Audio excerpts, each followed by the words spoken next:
Welcome, y'all. You are here for Ashley's Heart Song. This is the place where we get out of the stress and back into our body, our life, and our business.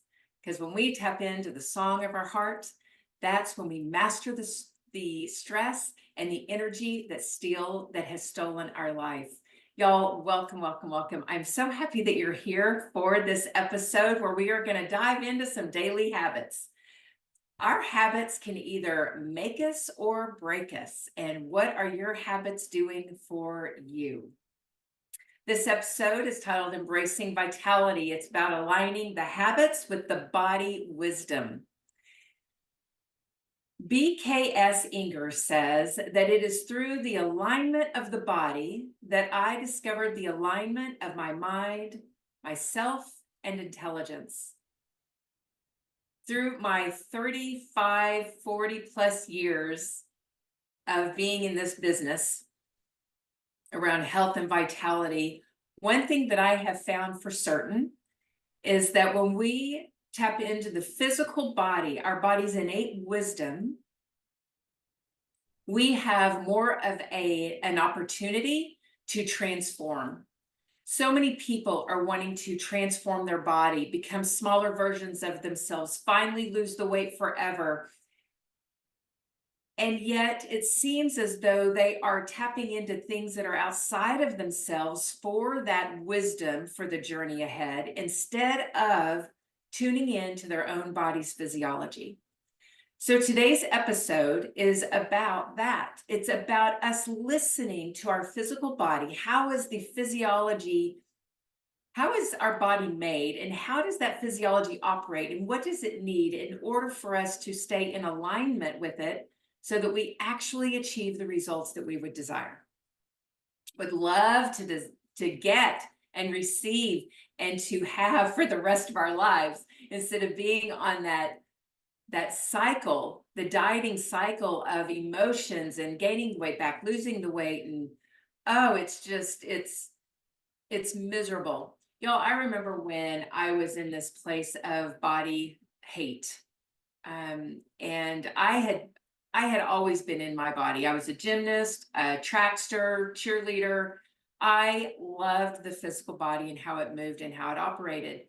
And yet there were the things in life that happened, when we're going through our teen years, we begin to get very body conscious. Am I as thin as that girl next to me? Do I look as good as that person next to me? It's all about that comparison game. And doing that over and over again creates a pattern in our subconscious mind that will express itself later in our life. So you may have found this, that when you entered into your 20s and your late 20s, early 30s, we're thinking, hey, we ought to be pretty confident in our bodies. We've lived in them long enough. However, when we find ourselves in situations that were similar to the situations that we had as a teen, we then find that that pattern is showing up when we begin comparing ourselves, wondering if we look good enough, wondering if we're fit enough, wondering if our tummy's flat enough, if we're holding our shoulders good, if our posture's okay.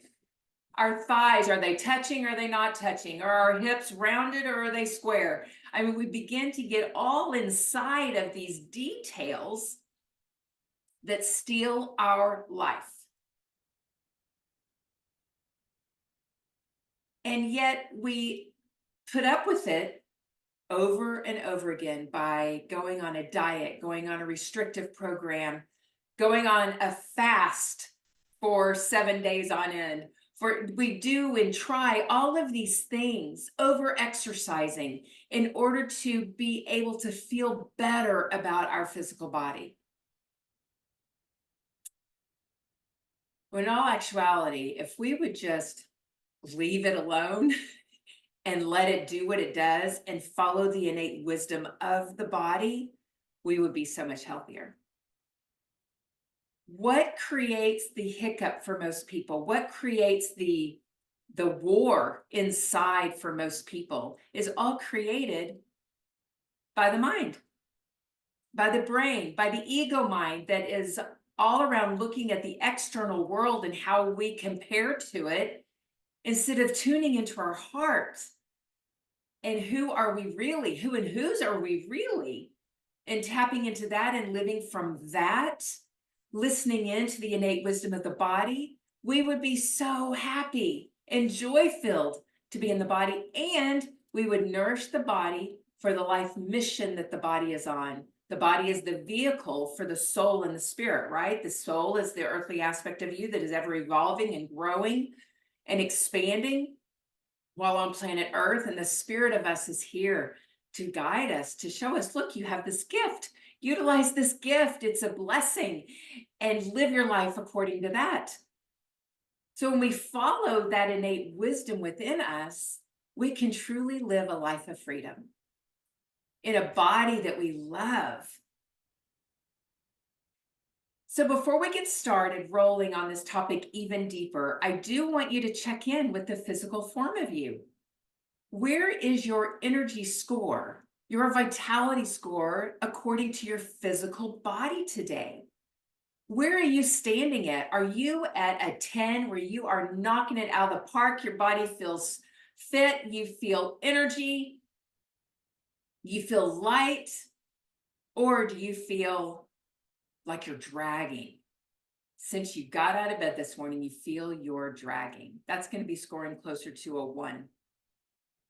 And then look at your emotional body. Emotionally, how do you feel today?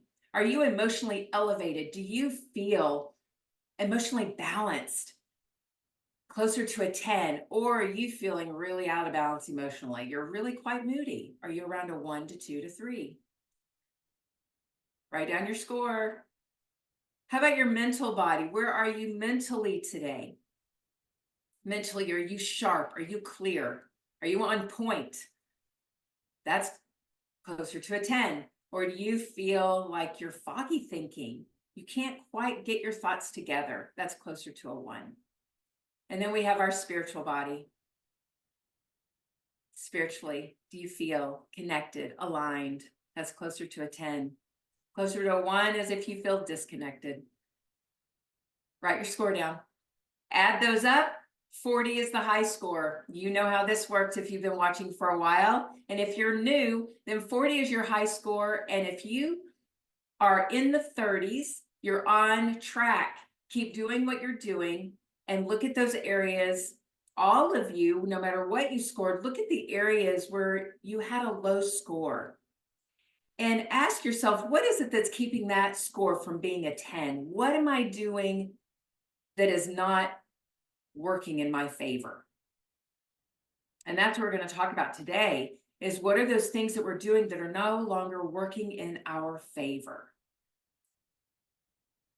And we begin to transform those.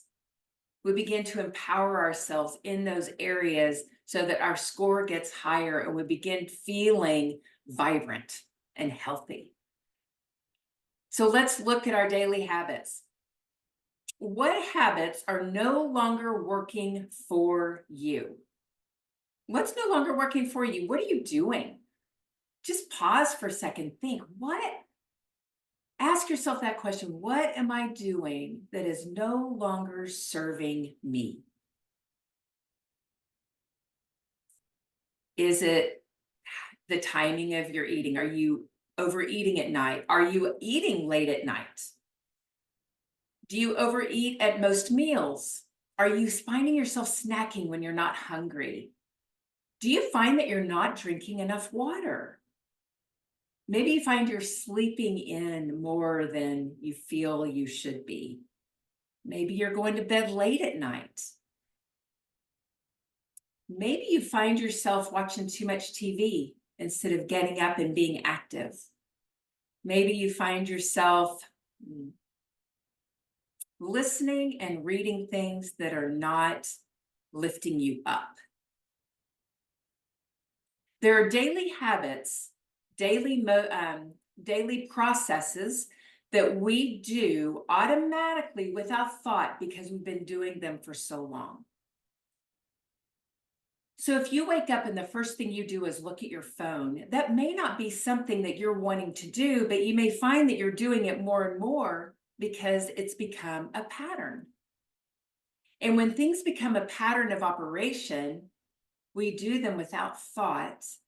and we find the middle of our day, we go, why am I not feeling good? And then we realize, oh, good grief, I just watched the news reel for 30 minutes. No wonder I don't feel good. My mind is stinking thinking now. So what will you do to change that, to shift that, to stop it, to stop that madness? We do this by checking into the innate wisdom of our body. Instead of focusing on what we're doing wrong by looking at our phone right when we get up in the morning, we're going to shift this. I'm going to totally change this for you today.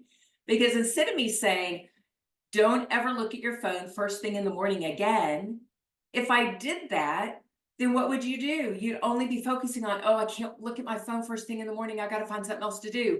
And that's where all of your attention is on that. And when all of our attention is on what we need to remove, guess what happens? We begin to bring it in more and more and more.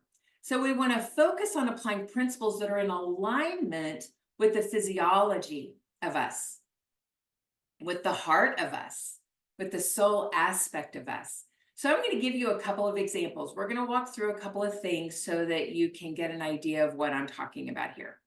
So let's say you have a bad habit of eating late at night, overeating late at night, all right?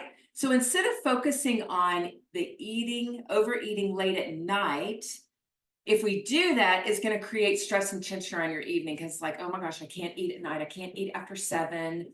All right, what am I going to do? What am I going to do?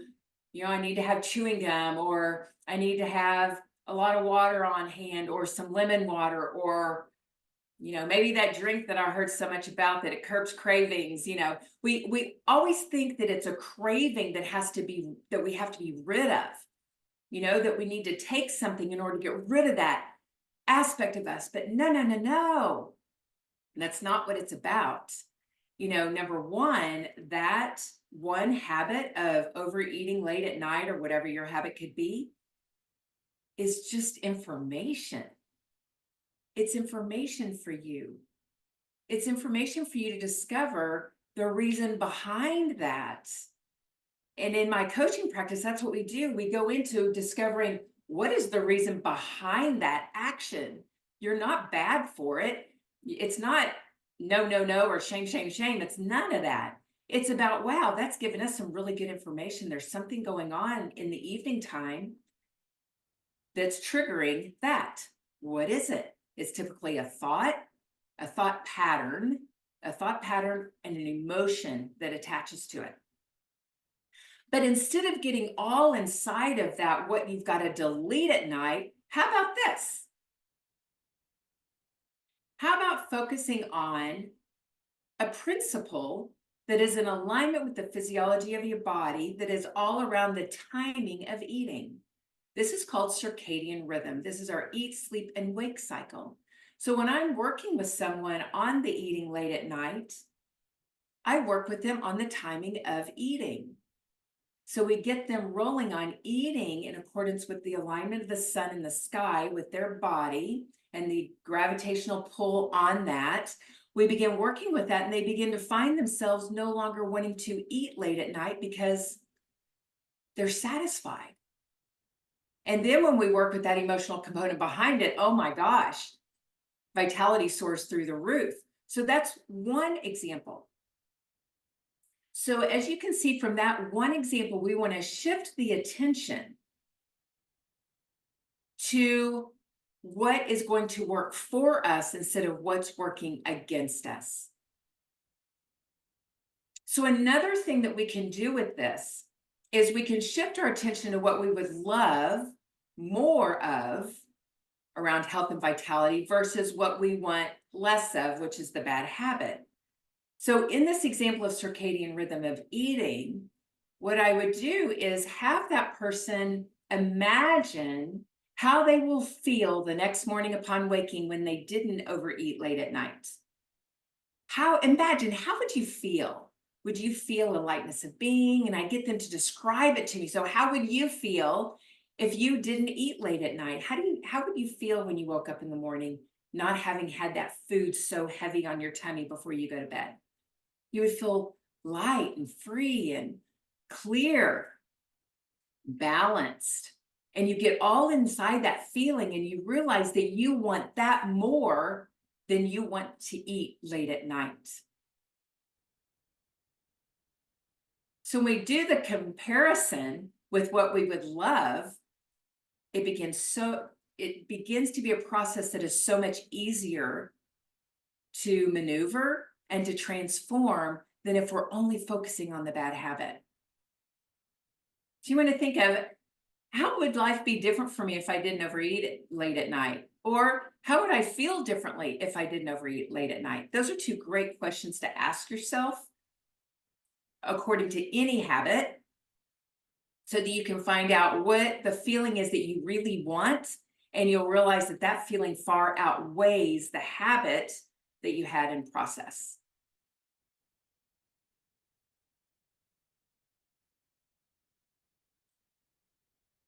So when we're looking at setting goals for the year, many people are setting goals. And when we set these goals, we want to do it with an intention, but we want it to be in accordance with the positive influence that we just set, not the negative influence of the bad habit, right? So when you're also setting those goals for yourself, be sure that you're setting them in the way that I'm outlining in that scenario prior to this, because you are going to receive more fuel for the journey ahead when you are lining up your goals and your intentions with that positive influence, with what you're wanting to achieve versus what you don't want. So if you're striving to not eat as much or not eat certain bad foods, if you bring all of your focus on that, then you're going to fail every single time. That's why diets fail. It's because they're so restrictive, and all you feel like is, oh, I can't eat that. I can never eat this food again. And when your focus and attention is there, you're going to fail. But if your focus and attention is on what inspires you to care for the vitality of your body, right? And the principles that are in alignment with that innate wisdom of your body, circadian rhythm, macronutrient balance, eating to the point of energy, pleasure, embodiment, nourishment, the story around food. When you focus around all of that instead, then you will reach your goal. You will reach your desired weight, and you will begin living in a body that you really love. It's beautiful. So rather than fighting against all of that out there, work with your body's natural rhythms by affirming and bringing in the very principles that your innate body wisdom is in alignment with. The circadian rhythm is for optimal eating and sleeping patterns. Balanced macronutrients is for sustained energy. Cultivating a state of operation that promotes mindful eating. And I love this, and I'm so glad that I see that this is the third point, because I want to go here with you for a moment. When we were speaking to the bad habits to be eliminated, when we are in that space of only focusing on what we need to push out of our life so that we can achieve our results, it shifts our state of operation to one of tension, of stress. And when we are in that tension and stress, the tension and stress actually shifts your body's mode of operation to a sympathetic stress response. Now, a sympathetic stress response is that. It's the stress response. It's that fight or flight mode. And that is where you have all of these hormones that are shooting off, and you have Herculean strength. You can think clear in that instant, and you can maneuver yourself very, very quickly. When we are in that space of 2 to 4 minutes of high stress, the fight or flight response will last 2 to 4 minutes. And this is where it is save your life moment. But when we have leaking of the stress response, like a bad habit,